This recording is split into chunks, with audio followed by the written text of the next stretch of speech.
flavored tobacco products and tobacco flavor enhancers. A no vote will mean in-person stores and vending machines could continue to sell flavored tobacco products and tobacco product flavor enhancers as allowed under the federal, state, and local laws. Now let's move it on to the local ballot measure that's on the ballot. That is a utility users tax ballot measure. And this is a ballot measure that has been in place for actually some time, I want to say about 12 years now. And this law will sunset if the voters does not approve this law. And it is a utility users tax where the residents of Carson is taxed 2% on their utilities. It will continue. The residents are already paying this tax, so that tax will continue. A yes vote will mean that you are extending that utility users tax.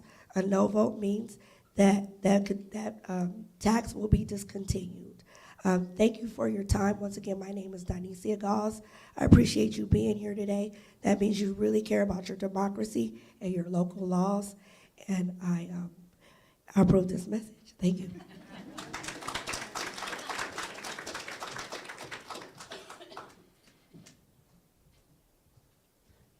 Thank you so much, Donicia. And want to remind everybody, you do have your voter guide, and it's also online, so please don't just go with what you see on commercials.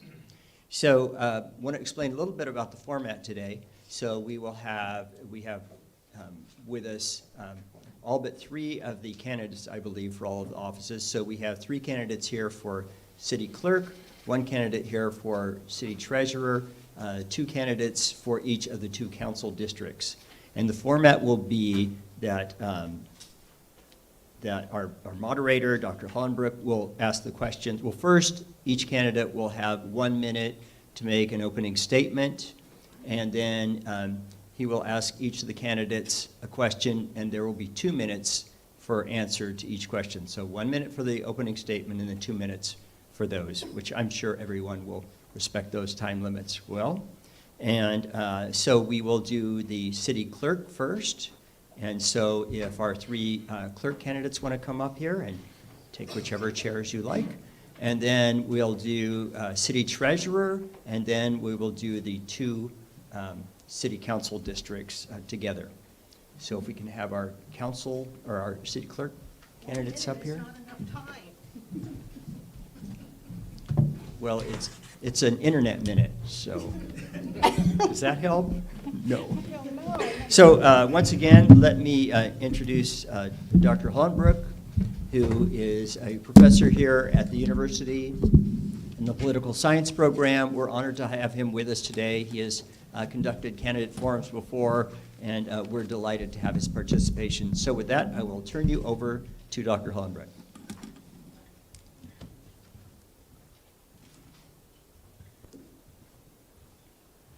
Good morning, everyone, and thank you for joining us this morning. I would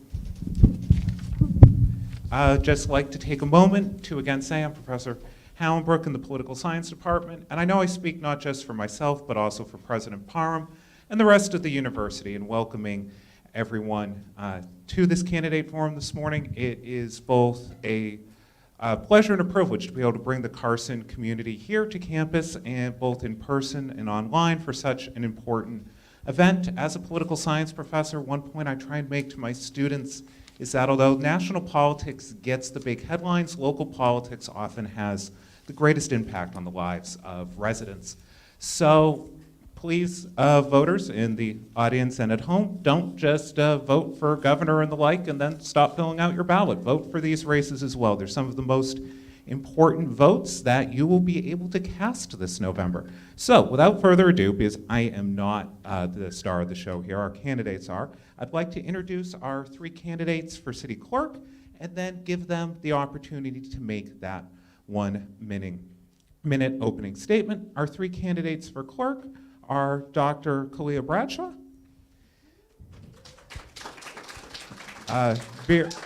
Vera Robles DeWitt,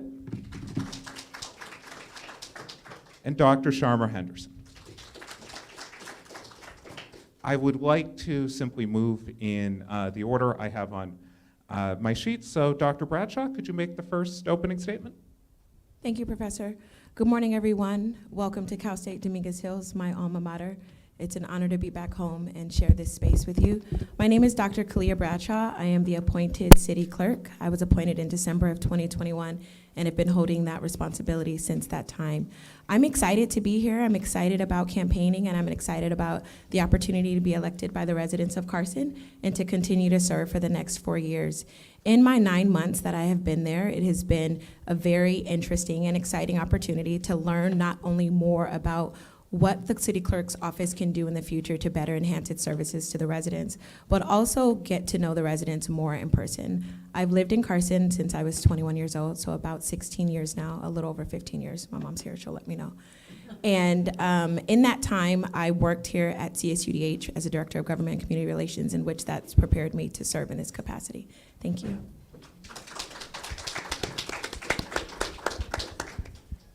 Thank you. Vera, would you like to go next? Wow, that goes fast, 1 minute. It does. It does. It does. Okay, good morning, everyone, and thank you for the sponsors of this candidates forum. I appreciate being here.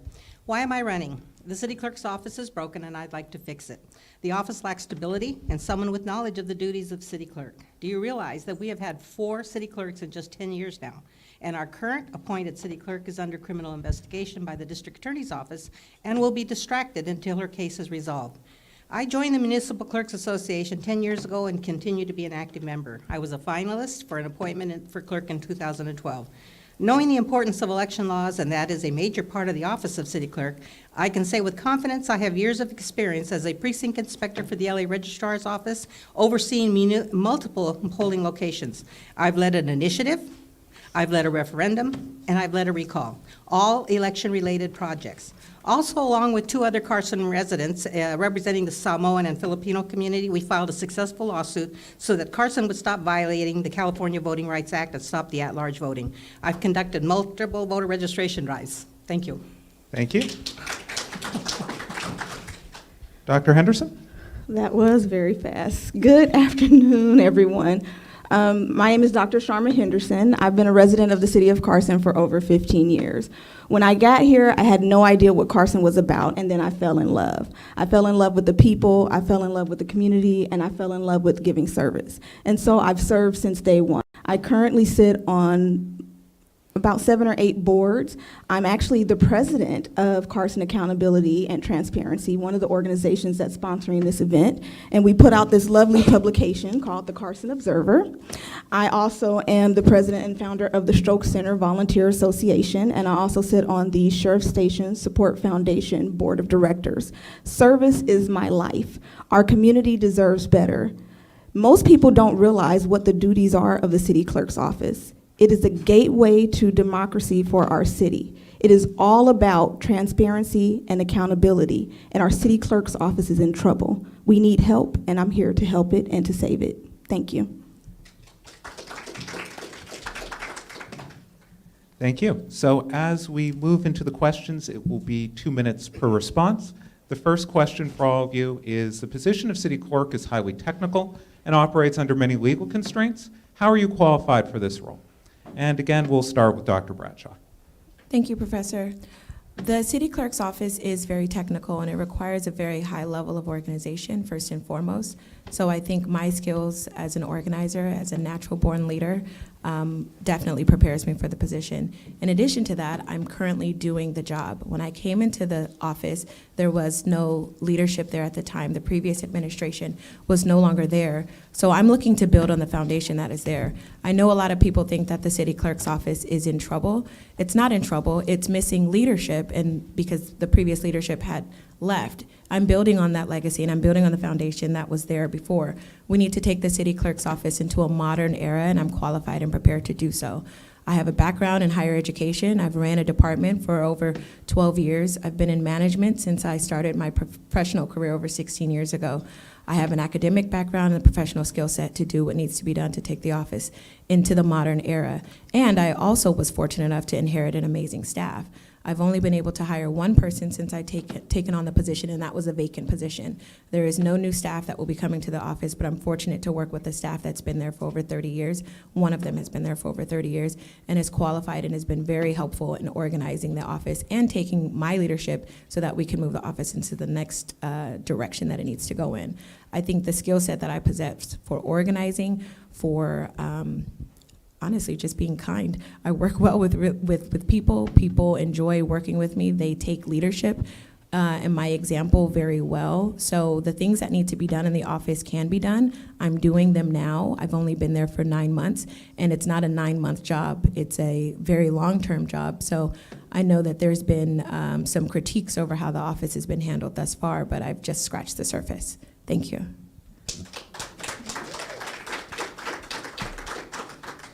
Thank you. Vera DeWitt, you're next. Would you repeat the question? Certainly. The position of city clerk is highly technical and operates under many legal constraints. How are you qualified for this role? Thank you. That's what I thought the question was. I can reach onto my 30-plus years of experience in local government, either as an elected official or as a volunteer. On a day-to-day basis, I'm involved in the court systems. I file motions, affidavits. I'm involved in the criminal courts building. So I'm very familiar with legal laws. I had the experience in the election part is where I think is the most important. I've had experience as a referendum, an initiative, and a recall. I just don't complain. I get to work and I do the job that needs to be done to correct something that I feel is wrong. One of the things I feel is important is that with the experience and knowledge that I have over the years, I know who to reach out and get help. For example, we have a California League of Cities, and they have a list of retired city clerks, a list of professionals that could help. If you're in trouble, you can call on them, and the city's a member of that association. Recently in May, the city went out for proposal to find an election consultant, and then went out for a proposal for the city clerk's organization and operation assessment consultant.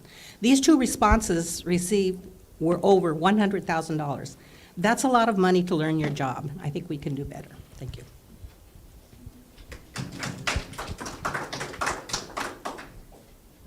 Thank you. And Dr. Henderson, same question.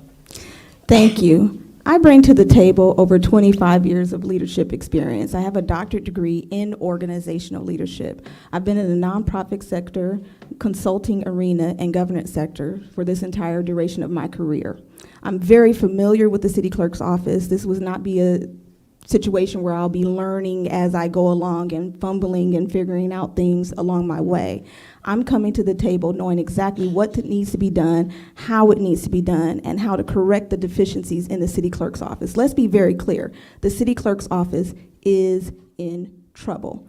I am one who've experienced some of those troubles. The previous elections official actually sold my social security number to a member of the public. If that's not trouble, I don't know what trouble is. The current elections official, who is the current city clerk, violated the elections code and does not know the elections code. This is not personal. This is about the professionalism of the position and ensuring the integrity of the position.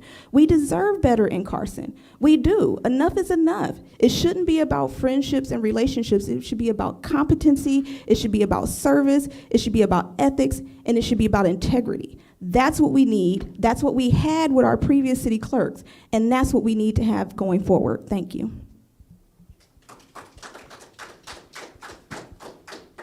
Thank you. So the next question for all three candidates will pertain to the clerk's role in governing elections. So specifically, the city clerk serves as the primary election official of the city. How do you plan to maintain fair and equitable elections in the city of Carson? And again, we'll start with Dr. Bradshaw.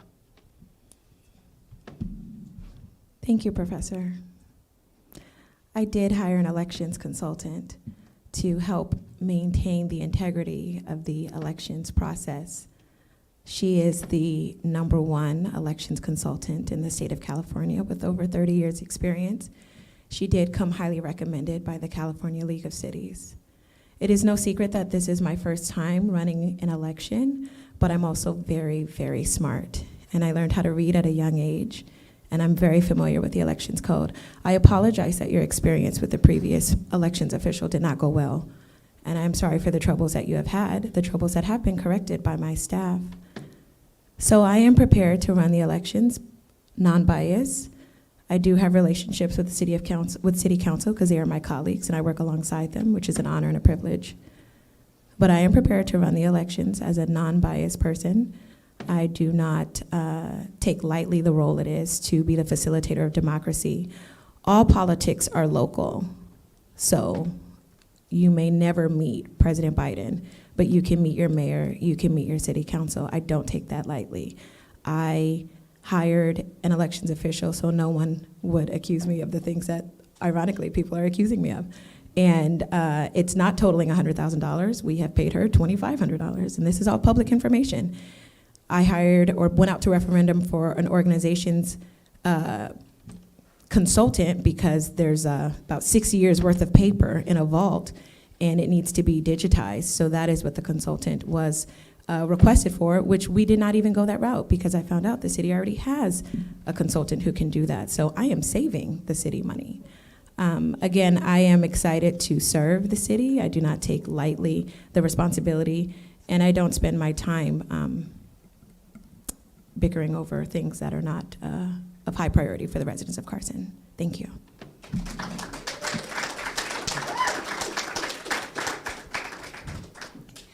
My experience is, I'm experienced in a lot of election cycles. As you know, I run for office in the past. I was a mayor and council member in the city of Carson for 10 years. But let me give you an example. During this campaign, the candidates' nomination period, in the past, the clerk has posted those individuals who are running for office. And it gives the outside, if you want to use the website, it gives the outside community know, oh, well, maybe I should run, or maybe I shouldn't run, this person's running, whatever.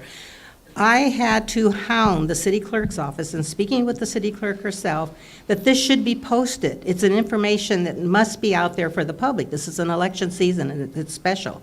At one point, I was told it's never done before. Well, I know that's not true. Then another point, I was told that, well, the IT office, the technical people, would have difficulty keeping that up on a daily basis.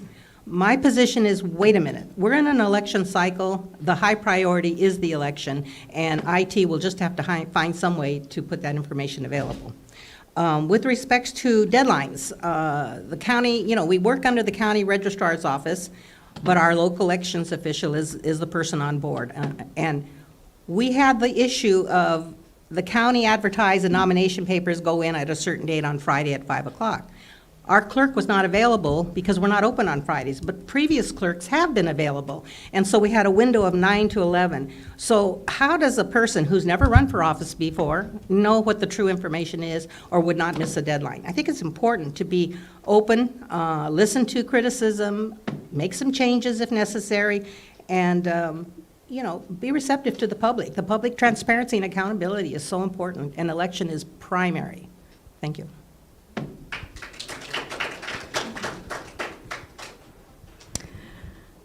I have dedicated my life to serving the community. One of the things that I've learned is that, particularly in cities like Carson, elections matter. And if you know anything about Carson, you know how contentious our political system is, how contentious our elections can be. And you also know how important it is to have a clear, open, and transparent government. That's important. There's a reason why we have the California Elections Code. There's a reason why we have the Public Records Act.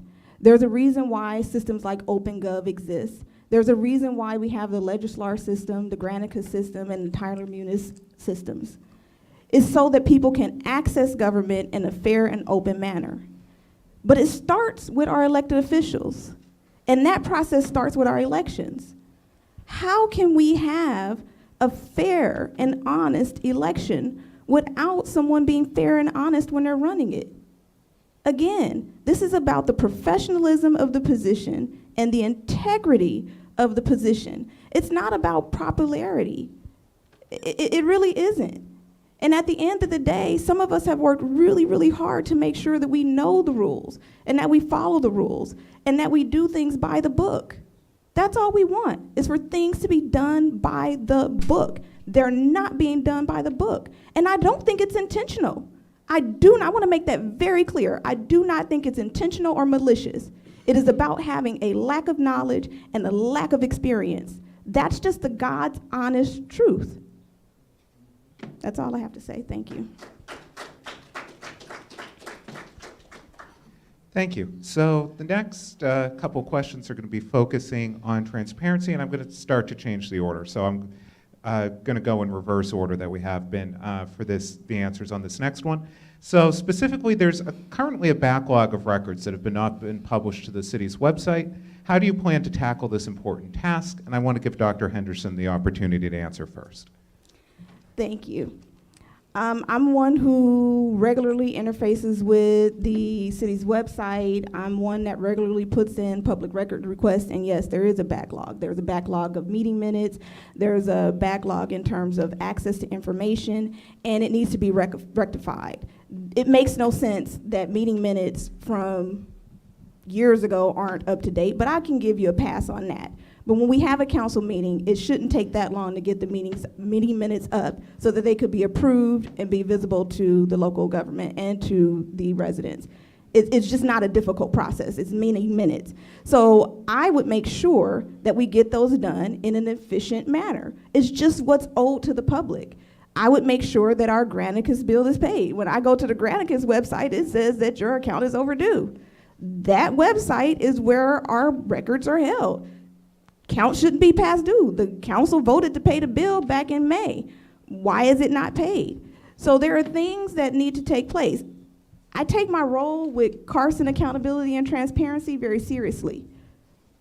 I take it very seriously. I take it so seriously that I step down as president when I run for office because I don't want to taint the organization's role. I didn't have anything to do with this forum, and I don't have anything to do with the organization when I'm running because I'm about integrity, I'm about ethics, and I'm about transparency. So I will do my best, and I will work hard to make sure that the residents of Carson have the services that they need, have the records in place, and receive the support and transparency that they deserve. Thank you. Okay. The minutes of the city council meeting are of utmost importance. I was told by previous city clerk that, well, there's a video of the meeting. If you really want to know what's happening, go to the video. Well, no. The law says you have to have minutes, and until you change the law that says video, because they're acceptable in court, until you have a law that says, well, the video is going to be the ultimate last word on council meetings, we need to go back to where it's supposed to be in written minutes. I would like to see within 2 weeks after a meeting, there's no reason why those minutes should not be up and running on the website. People should be able to go there, see what happens, know what their government has done. I get constantly asked by a lot of the business community, well, what happened on this? Or when's this going to happen? Or what did they do? Well, I don't know. I have to go back to the video and look, and so I'd be able to answer responsibly. We can't have that. Those minutes are priority, and I would say, I would promise within 2 weeks of a meeting, you'll have those minutes up there. So you know what's happening. I think that, okay. It's, this timing is very difficult to try to get everything in one minute. With respect to other records, the public records request, for example, the law is clear. If you ask for information from your government, the clerk has 10 days to respond.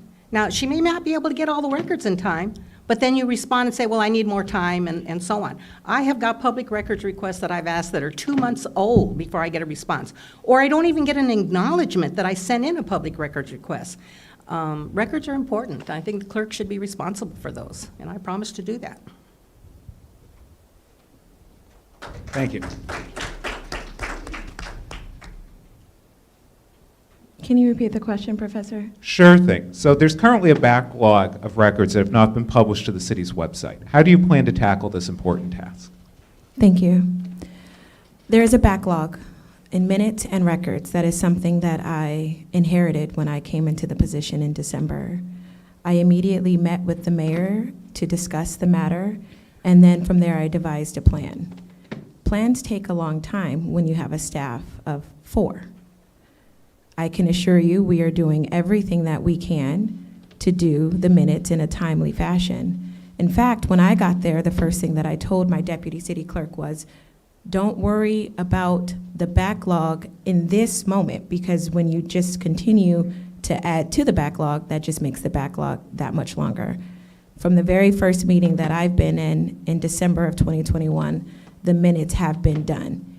And then we reached out to other departments who were kind enough to loan us staff members to work on the minutes, just the backlog.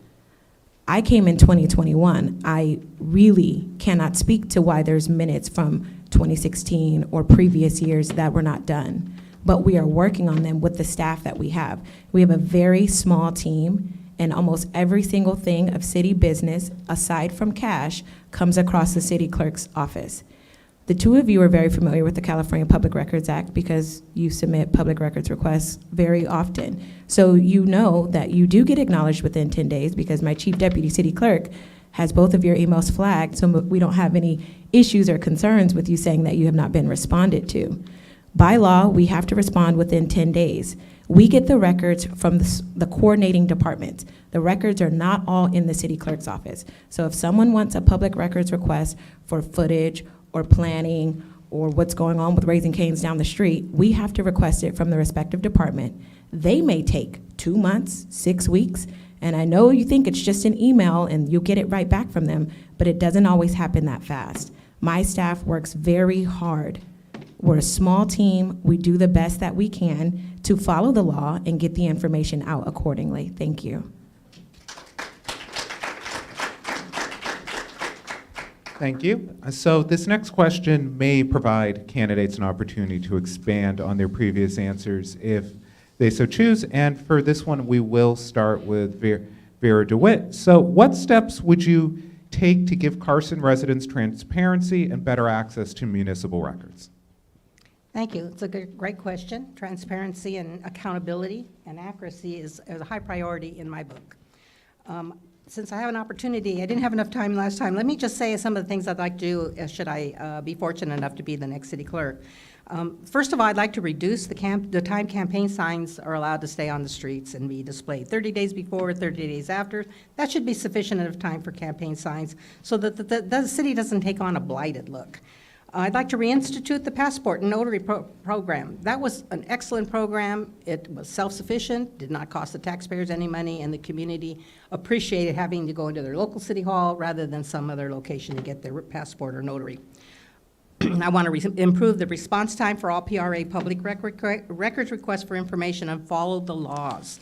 That is not happening at this time.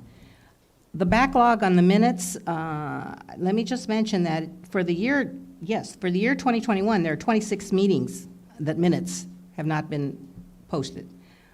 And in 2022, there are 15 minutes with no minutes. I'd like to go host town hall meetings along with the elected officials, conduct voter registration drives, help the community understand to get involved in their government, make it open and receptive, and be on duty. I know it is not an 8-hour job. It is probably a 10 to 14-hour job, and I'm not shy of working long-hour days. I would commit to the community that I would do that. Thank you. So I'd like to give Dr. Henderson the next response. Thank you. So first I'd like to say that 9 months is not a short period of time. And it's enough opportunity to at least be up to date and accurate with what you need to be doing while you need to be doing it while you're there. I have a long-standing history of dealing with our city council and dealing with our local government. I spent 2 years fighting the council against stroke center fees, and I won that battle. And I went to every council meeting over that 2-year period because I care. I'm not up here and I'm not pursuing this position for any other reason than because I care. When it comes to the city clerk's office, I have an intimate relationship with what takes place in the city clerk's office because I use that office often. I provided consultancy services to city clerks. I'm endorsed by our most recently serving city clerk. I'm supported by other city clerks. And it's important to know that that is the threshold for accountability and transparency, not just in this city, but across the state. We cannot afford to wait for people to figure it out. We deserve to have an open and accessible government right here, right now. And it's possible to have that. We don't need to have elections consultants would, maybe, I don't know, I put in a request, so I'm waiting to find out how much money's been paid, but I know that they put in a proposal for about $68,000. That's a problem. It's a portion of your job. You should know how to do it. It's not that difficult to read the elections code. And as someone who's been a candidate in 3 elections, I know how that process works. And I will tell you, I've not had a harder time than now with the elections official. That's unacceptable. We deserve better, and better is possible. It's about the professionalism and the integrity of the city clerk's office, period.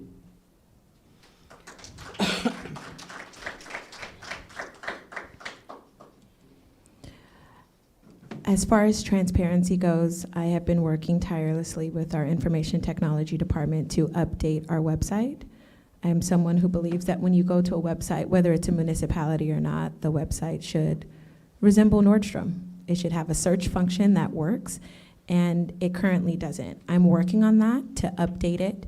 I think one of the things that maybe is not clear because you don't work in the office is that I am at the disposal or often leisure of other departments. I know it sounds really good to say you're gonna come in and do this and do that, but there are other directors of other departments that you have to work with. They have staff, you have to get in line.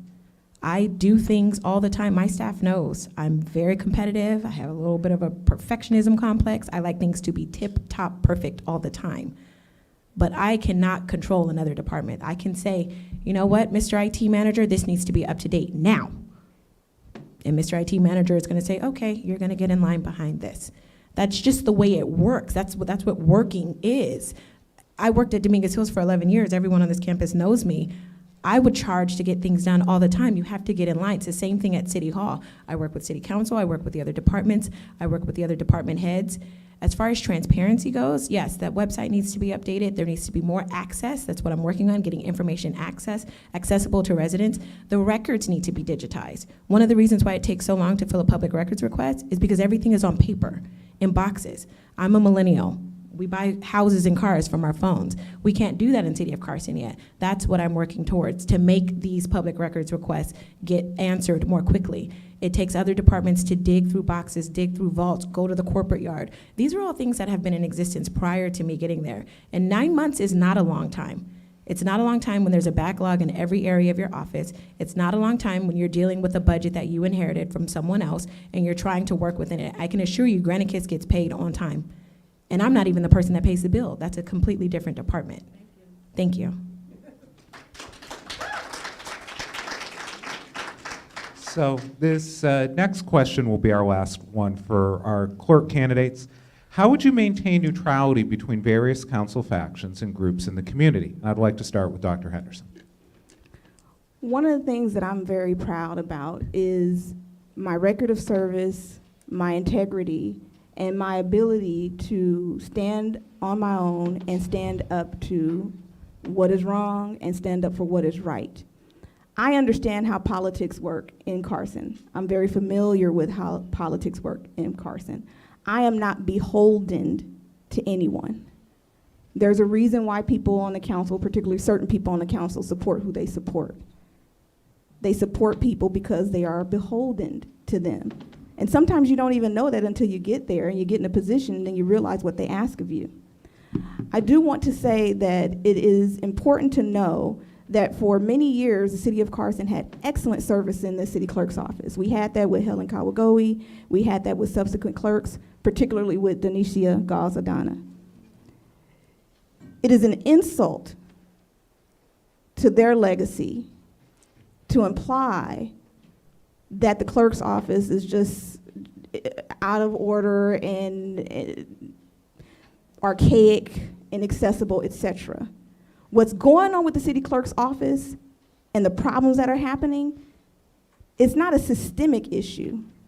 It's a service issue. And it's only happened in the last 2 years. Prior to that, we had an excellent city clerk's office that was very responsive, that was up to date with records, that had things in order. And then cronyism took place. And we're suffering as a result of that.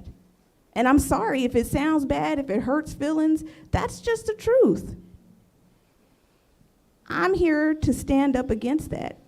I'm someone who's running because I care, not because I feel like it's a shoe-in for me, not because I have all of these endorsements. I'm here to serve our community because our community deserves better. I've been fighting for it since day one, and I will continue to fight for it. Thank you. Dr. Bradshaw? Thank you, Professor. Can you repeat the question, please? Yes. How would you maintain neutrality between various council factions and groups in the community? As the city clerk, it's important to remain neutral. I have been asked to endorse certain candidates that are currently running, and I have remained neutral in that. And I've explained that as the elections official, it's important that it does not seem that I'm showing favoritism to particular candidates. So I do not endorse candidates, nor do I intend to in the future. I do find that it is an honor and a privilege that my colleagues who sit on city council endorse me, because it means that they think that I'm doing a good job and they believe in the service that I can provide. I cannot control what city council members do. They have factions, they have alliances, they have friendships. That's at their disposal. It is my job as city clerk to remain neutral and to continue the job that I've been called to do. I do feel that it is important, though, to recognize the fact that Carson is a community. It's a small community. There's people who have been here for decades, and they have friendships. And for me, one of the best things that I love about being city clerk is that I don't have a vote. I'm not beholden to anyone other than the residents. I report directly to the residents of Carson.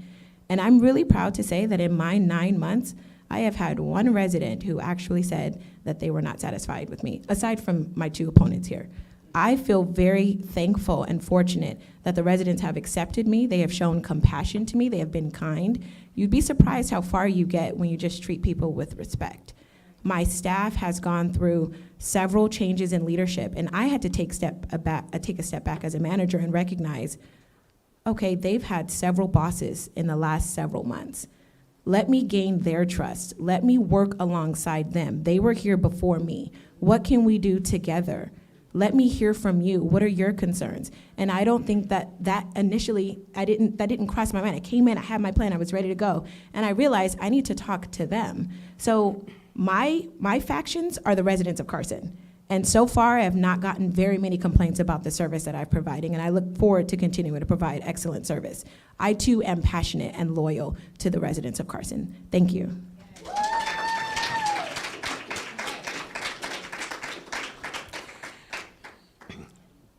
Let me conclude by saying I want to restore the integrity of the city clerk's office. The residents and businesses need to know that they will be treated fairly, even if they disagree with the majority leaders in office. An elected city clerk is an independent person who will be able to speak truth to power, whether it's good news or bad news. Honesty is so important. The issue of getting in line, I agree. I can wait and be patient, but at some point, getting in line and waiting is not good enough. You have to speak up, and certainly I know how to speak up. Many of you know that. I am proud to say I have no endorsements of the elected officials in Carson, and I think that's going to help me maintain my neutrality and ability to work with everybody. Don't mistake, my gray hair, a lot of years behind me with experience and an ability to learn and change, and I am willing to do that, work with this upcoming city council. It would be a pleasure. I have enjoyed the growth and success that the residents and business community has enjoyed and contributed to, and I want to continue to be part of that, Carson's continued growth. Thank you.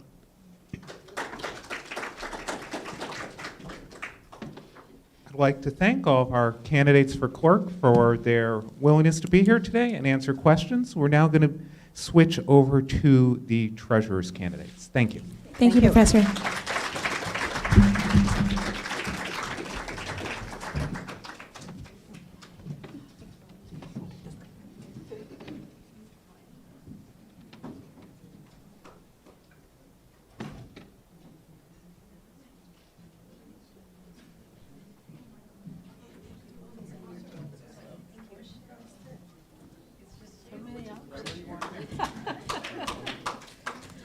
You're our star for the next 15 minutes.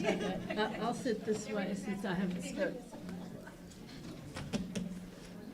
So I'd like to begin by introducing Monica Cooper, who's running for treasurer for City of Carson. And as with the court candidates, I'd like to start by giving you a minute for an opening statement.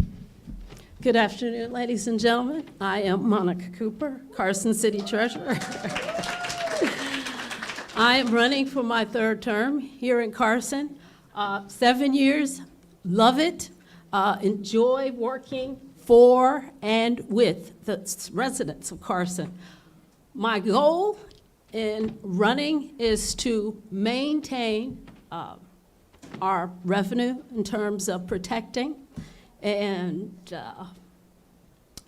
preserving and investing to ensure that our revenue stay sturdy, tight, and available for the business of the city. Thank you. So we're going to stick with the 2-minute time limit just to try and let us get through as many questions as possible in the time we have. I want to start by asking about what you mentioned, the both preserving but the assets of the city and the money, but also bringing in revenue. And how do you plan to safeguard the city's money while also maximizing returns?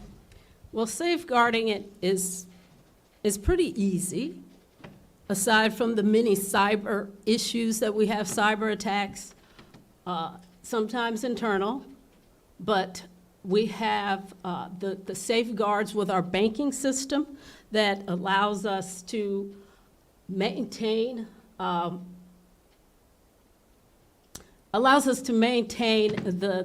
security and safety. There are certain things that we have in place that I can't necessarily say publicly, but they have been instrumental in keeping our revenue safe. As far as generating more revenue, as an investment manager of the city's funds, I have the obligation and opportunity to invest. And via our investments, I have made some pretty good selections, which have brought in millions of dollars for the city. And that is my goal, to continue to do that.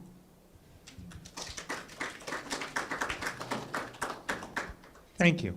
We heard reference to Measure R earlier, which is the proposed extension of the 2% utility users tax that Carson residents are already paying.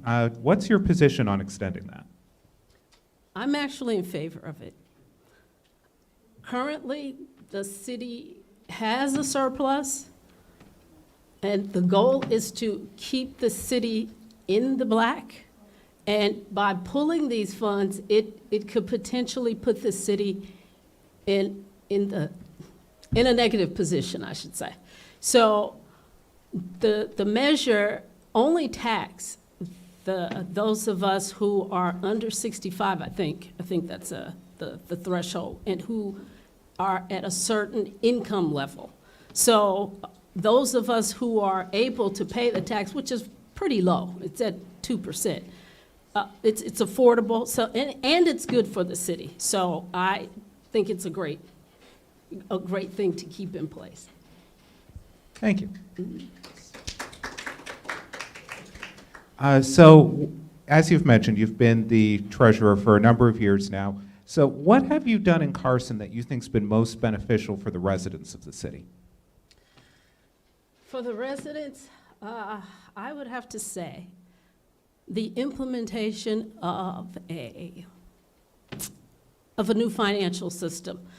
And it's good for the residents because it allows the process, our financial process, to be more transparent and to be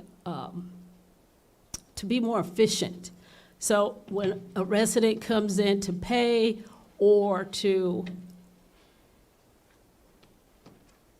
I'll just stick with paying. The process flows a little bit easier, even though we still are working out the kinks of the system. We certainly are effective in the implementation of that system. Thank you. And your role and your position, as with the clerk, it's important for both of these jobs to have a high degree of independence within city government. How do you maintain the independence of your office while still working with other city leaders, including the council and the mayor? Well, I follow policy. I do sometimes have some challenges with our elected officials when it comes to reimbursements and things of that nature.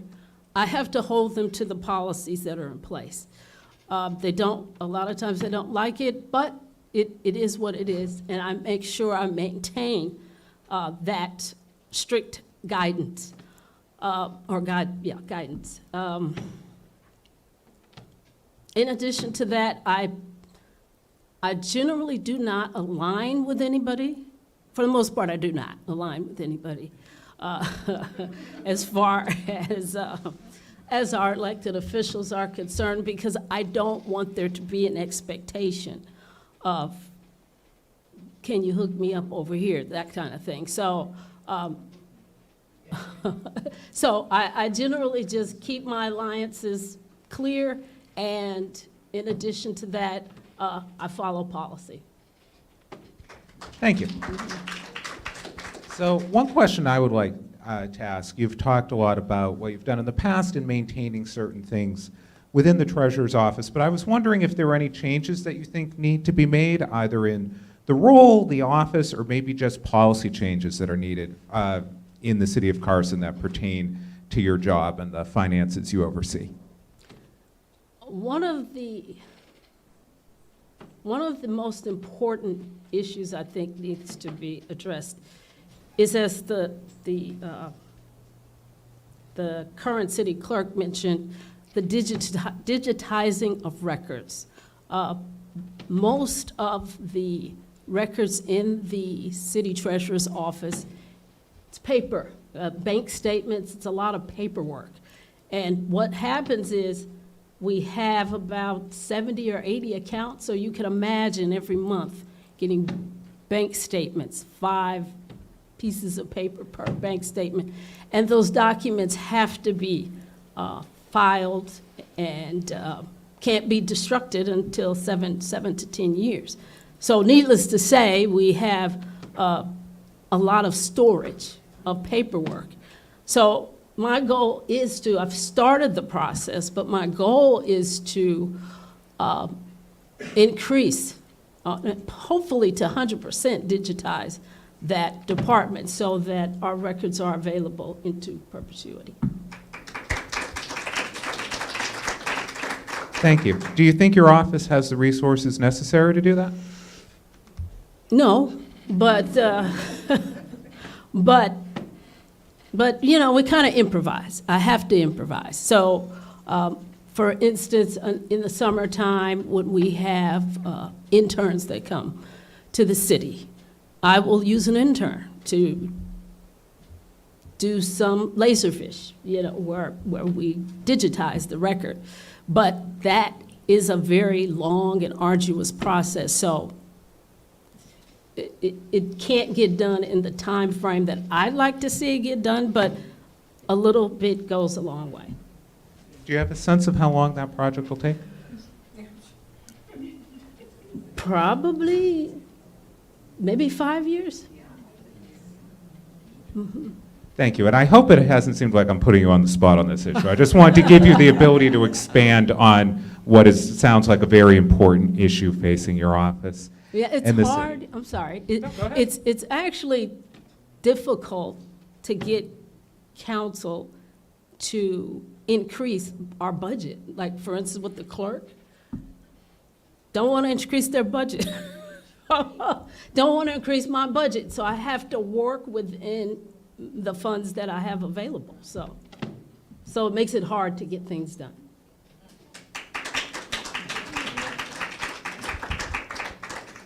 So in terms of working with the other offices, including the council and the clerk's office, are there current issues in coordination that you think need to be improved, or is coordination in a good spot?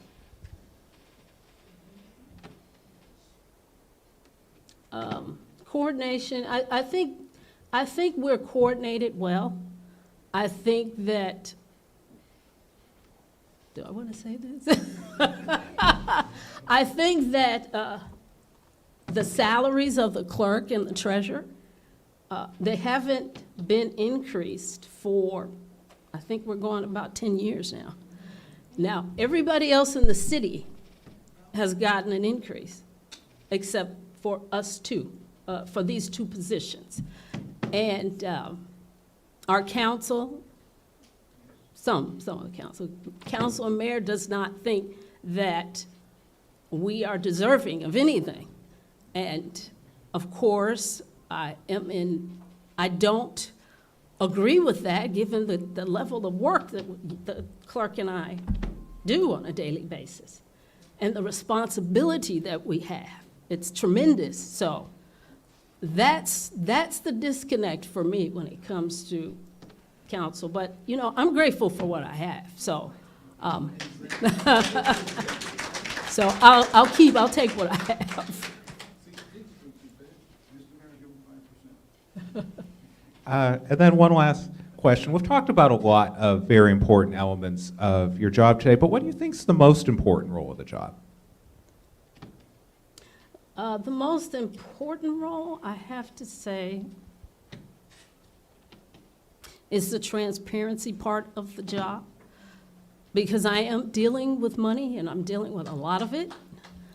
It's important that our residents, our elected officials, everybody's aware of what we have and how we're spending it.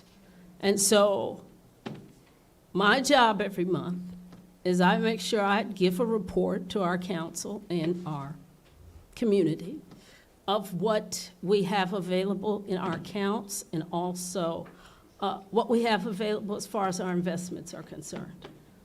Currently, the city is doing quite well. We are structurally balanced. We have a structurally balanced budget. We have a $39.4 million surplus.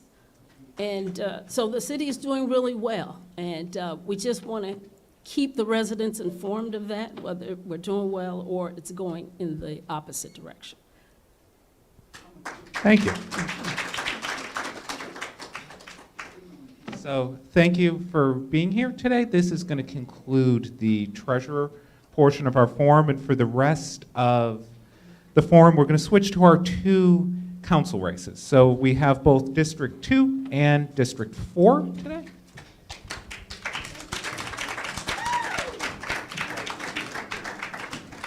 So if we can get the District 2 candidates over here and the District 4 candidates on that side. So from District 2 today, we have Jim Deere and Rick Contreras. From District 4, we have Arlene Rojas and Frederick Docasa. You want two on the right here? Two on the right? So two near me. Oh, fine. How are you?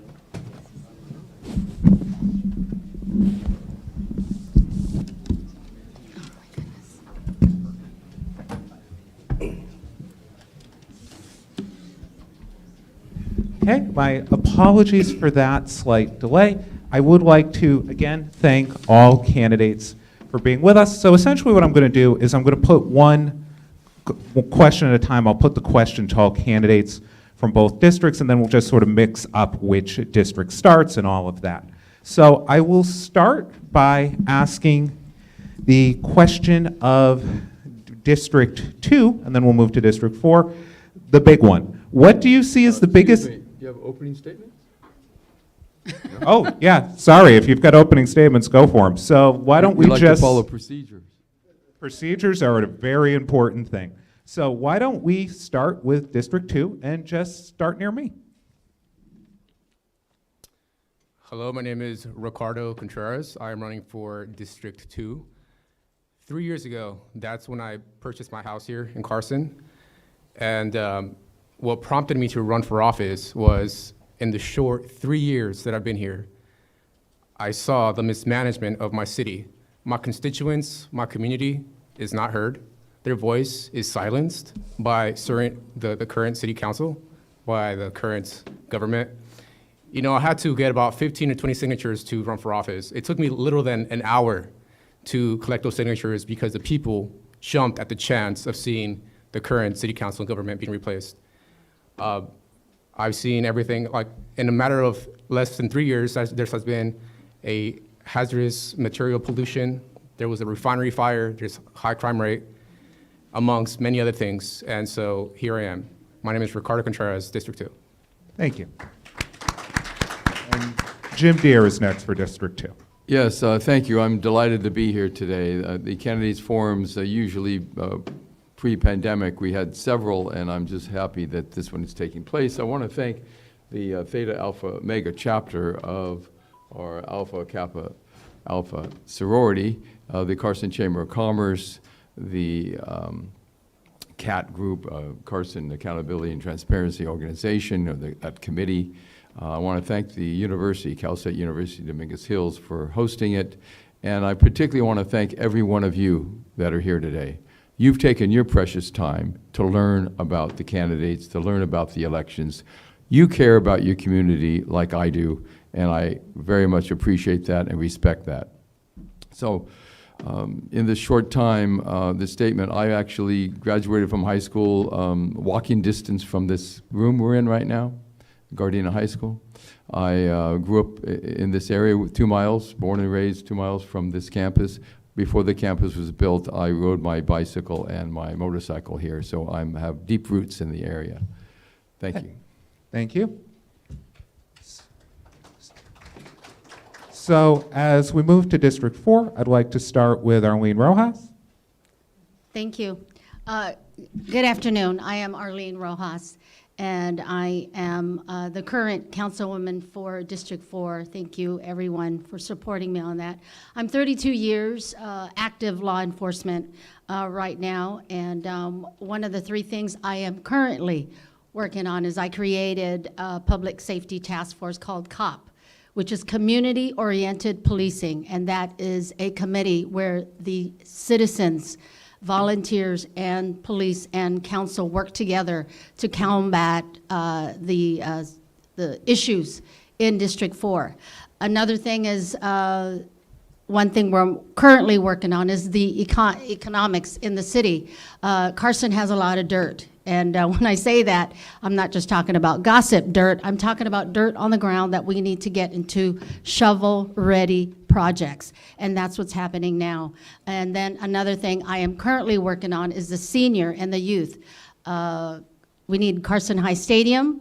Facility Park's got some stuff going on. We've got money coming into that. And also, our seniors, our mobile home park zoning, we keep asking it to get on the calendar, and we will. So this is what I'm working on, and thank you, all of you, for supporting me on that. Thank you. Thank you. And Frederick, to close out our opening statements. Thank you, Professor. Good afternoon, everybody. My name is Fred Doc Dossel. I live, I work, I pray, and I play here in the city of Carson. I have a young, growing family. So I really have a vested interest in the city following through on our motto, which is Future Unlimited. I know we've had some, environmental and health issues in the recent and the distant past. We absolutely need to take care of those to fix not just our future, but our present as well. During the campaign period, I've had an opportunity to speak with a lot of our representatives, and unfortunately, with our constituents, with our residents here. And unfortunately, a big piece of feedback that I've been receiving is a lot of folks feel that their voice is not being heard. And I definitely intend, if I'm fortunate enough to be elected to this position, to be that voice, to represent our community. Thank you. Thank you. So I'd like to start with what might be the biggest question, and then what we're going to do on the answers is reverse the order, start in District 4. So what do you see as the biggest citywide issues, and how would you address them? And I'd like to start with Frederick. Yes, so as I mentioned, there are a lot of environmental and health issues that our city unfortunately has been faced with.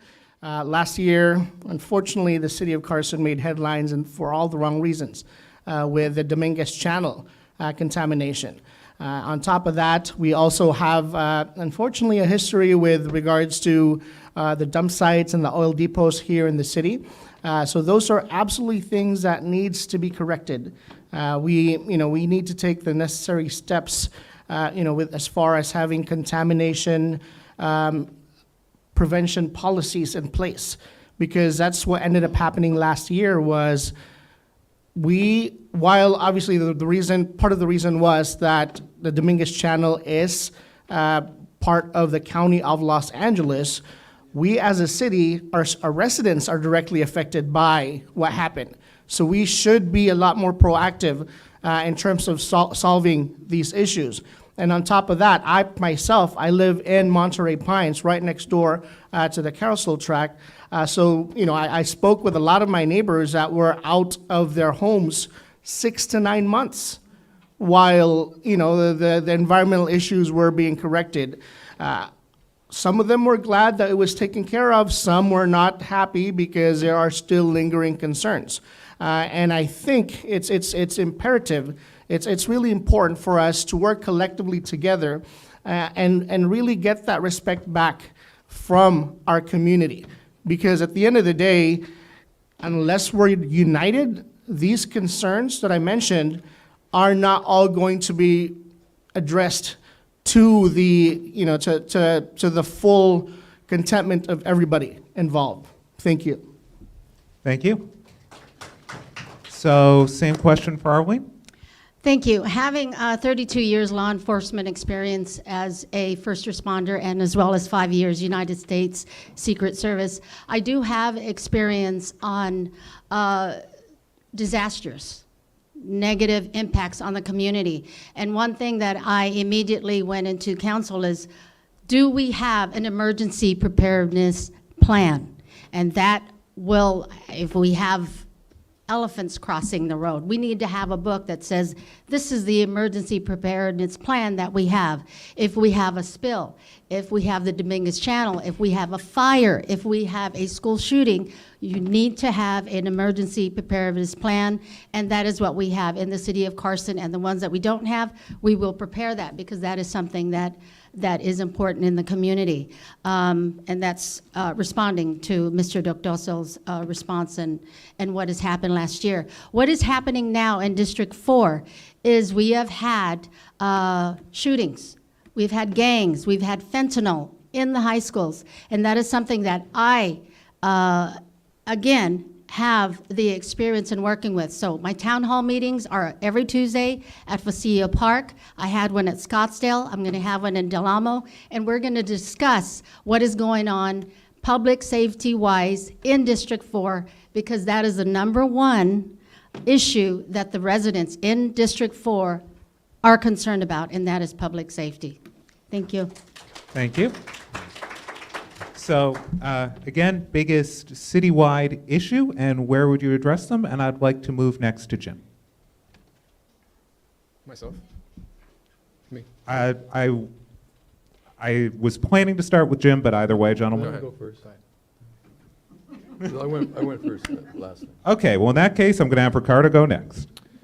The biggest issue in my community is, well, it's two things. First is transparency. My community has a lot to say about the current government. They want transparency. They want to know what's going on. The second thing is crime. There's a high crime rate in my community, and I am more than willing and happy to work with law enforcement. I'm a big advocate for safe policing and to keep my community safe. And so I look forward to working with Arlene or Mr. Doc in terms of the policing. But I'd say the biggest thing right now is there's a disconnect between my community and city council. When I collected signatures, a lot of them would ask me, they were a little bit off-put. They would ask me, ¿hablas español? I was like, sí. Great. They told me all their concerns in Spanish. We have a 40% Latino, Hispanic, in spirits of Hispanic Heritage Month, 40% of our city is Hispanic. And how is that message going to be sent across to the district, the councilman, if there's a language barrier? So there's a huge disconnect. It's basic economics, supply and demand. There's a huge demand for my community to communicate and connect with the current city councilman, and there just isn't any. So I'd say that's the biggest issue.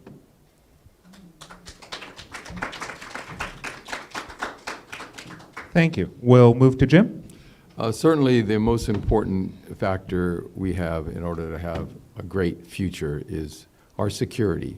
So for the past umpteen years, it's been public safety. It's still public safety. Without security and public safety, all the good things any community wants to produce really cannot take place. So many years ago, I outlined a very detailed economic development strategy and a public safety plan. The strategy, for the most part, was accepted even by my political rivals, accepted by staff, and we started on the path to transform Carson with my leadership as the mayor at the time, to move from a bedroom community / industrial city, which is actually, I studied at UCLA urban and regional planning. That's a very unusual combination. Most bedroom communities have no industry whatsoever. But we have 54% of our land area in industrial zoning. So how do we change that? Well, we want to focus on bringing clean, high-tech jobs. We want to bring amenities, and we want to change Carson into a destination community, a community that's so attractive, many people want to move here, which in turn will raise property values.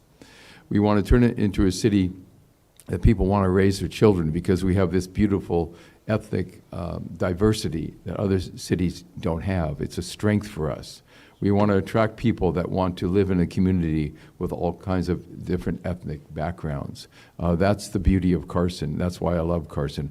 I actually have a dream that our city becomes a model community for America. So diverse, that's also safe, prosperous, attractive, and a city of opportunity. As your council member, if you re-elect me, I will continue on that path. Thank you.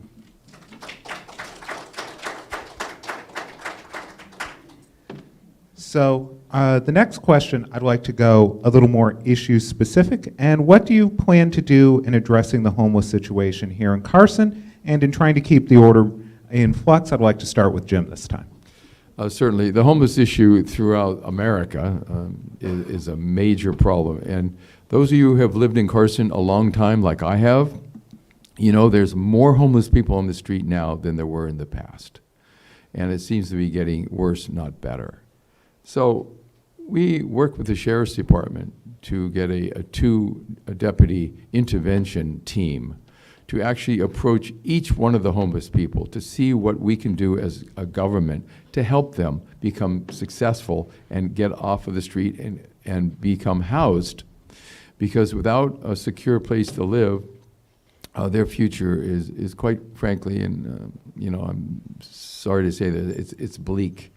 When people are homeless, I know that it's been estimated by public health officials that 70% have some type of mental illness. But just think about it. If you don't have a mental illness and you're homeless and you get mugged, you get beat up, you get disrespected, you're going to have mental problems. I mean, that's nature. That's human nature. That's how human beings are. So we have to get housing for them. The issue in Carson may not be as bad as other communities, but we have a hospital right on our border on Carson Street that is a county hospital, and homeless from all over LA County, at least the southern half of LA County, are brought to that county hospital. When they are, discharged from the hospital, they're just actually physically discharged right there on the sidewalk or in the building onto the sidewalk. Where do they go to sleep that night? Well, they come to Carson, they sleep under the freeways, they sleep under cardboard boxes, they're just don't have the resources and help to bring their life back. So we, as people that have homes, it's our responsibility to help them. That's what I believe. I teach my children, if you want to be successful in life, help other people become successful. That's what I do, that's what I practice, and that's what we should do as a city. Thank you. So Ricardo, same question? Could you repeat the question? Yes. So what do you plan to do in addressing the homeless situation here in Carson? Okay, well, homelessness isn't the biggest issue here in Carson, but it is something that we need to address. I know that neighboring cities, working with neighboring cities such as Torrance, Long Beach, other cities have the resources available to address this crisis. And I will look forward to working with not just within our city, but neighboring cities as well, so we can redirect or better accommodate these needs. Thank you. So switching to District 4, I'd like to give Arlene the floor on the same question. Yes, thank you. So the homeless committee, homeless task force is what we need. My committee, the community-oriented policing task force, that is exactly what we have. We work in conjunction with the Sheriff's Department. They already have a homeless task force, and many months ago, I went out along with the Sheriff's Department to do a homeless count. And thankfully, we do not have a high number of homeless individuals in the city of Carson. However, we are ready to combat if they do arise and cause a problem. Mr. Deere talked about how we have Harbor General, which has our behavioral analysis division. That's where all the homeless or the mentally ill persons go to. They can, when they do get out, they're either going to go to the left, which is Torrance, or they go to the right. And the right side is probably the most appealing because it's right next to In-N-Out Burgers, and you could smell the food, so they naturally come in that direction. And there's more food in that direction. So again, Public Safety Task Force is something that we need to pay attention to. Yes, there is a mental illness situation that we have there. So what I have done is I have staff and I also have the Sheriff's Department. When they do see a homeless person, talk to them, get their background. Most of them do have a family somewhere nearby, but they are dealing with other issues, maybe drugs, alcohol, mental illness, and that's something that we need to understand also as a community and as a council, that we do need to work and combat those issues as well. Having worked for the city of Los Angeles, we have one of the worst areas, but also we have one of the best resources to deal with, and I plan to combine that with the city of Carson. Thank you. Thank you. Frederick, same question. Thank you, Professor. So actually, my fellow candidates touched on a number of key points that I personally would like to reiterate. I certainly agree that a big source of the homeless population that we have here in Carson, now while not as bad as some of the surrounding areas, particularly in the Los Angeles Gateway, meaning under the freeways, right?